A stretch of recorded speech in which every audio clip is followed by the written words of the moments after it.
বাংলাদেশ জামাত ইসলামের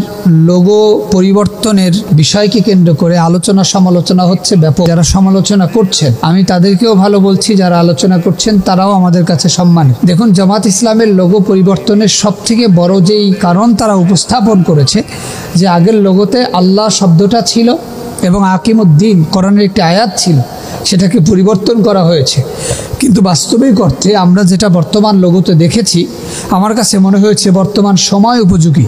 এই বাংলাদেশের প্রেক্ষাপটে একটা চমৎকার লোগো উপস্থাপন করেছে বাংলাদেশ জামাত ইসলামী, যা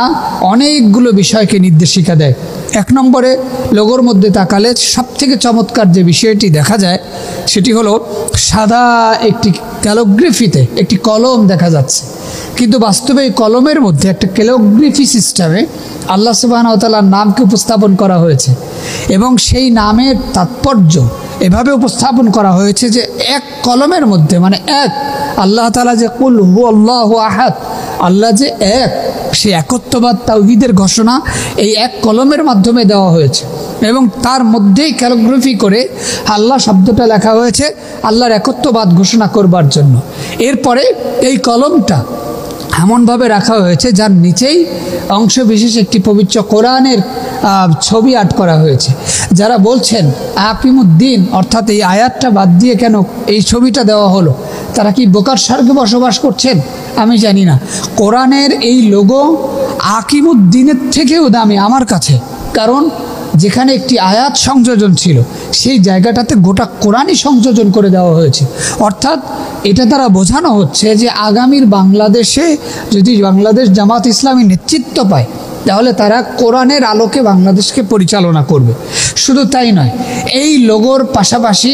আর একটা ন্যায়ের প্রতীক, অর্থাৎ যেটাকে আমরা দাঁড়িপাল্লা বলি, ইনসাফের প্রতীক, সেই ইনসাফের প্রতীক আগে থেকেই তাদের প্রতীক ছিল, সেটাকেও সুন্দরভাবে ফুটিয়ে তোলা হয়েছে। এর থেকে বড় যে বিষয়টা চমৎকারভাবে উপস্থাপিত হয়েছে সেটি হলো বাংলাদেশের অন্যান্য রাজনৈতিক দলগুলো যখন সুযোগ পেয়েছে বাংলাদেশ জামাত ইসলামীকে মুক্তিযুদ্ধ চেতনার এবং রাজাকার বলে আখ্যায়িত করে যে অসহযোগিতা করেছিল, বাংলাদেশকে উপরে উঠিয়ে নেওয়ার জন্য বাংলাদেশ জামাত ইসলামী যে অবদান রাখতে চেয়েছিল, সেই অবদানে যারা বারবার মুক্তিযুদ্ধ এবং রাজাকারকে ব্যবহার করেছিল তাদেরকে চ্যালেঞ্জ ছুড়ে দিয়ে বর্তমান যুবকদের কাছে একটি চমৎকার লোগো, অর্থাৎ এই লোগোর মাঝখানে একটি রক্তিম সূর্যের মতো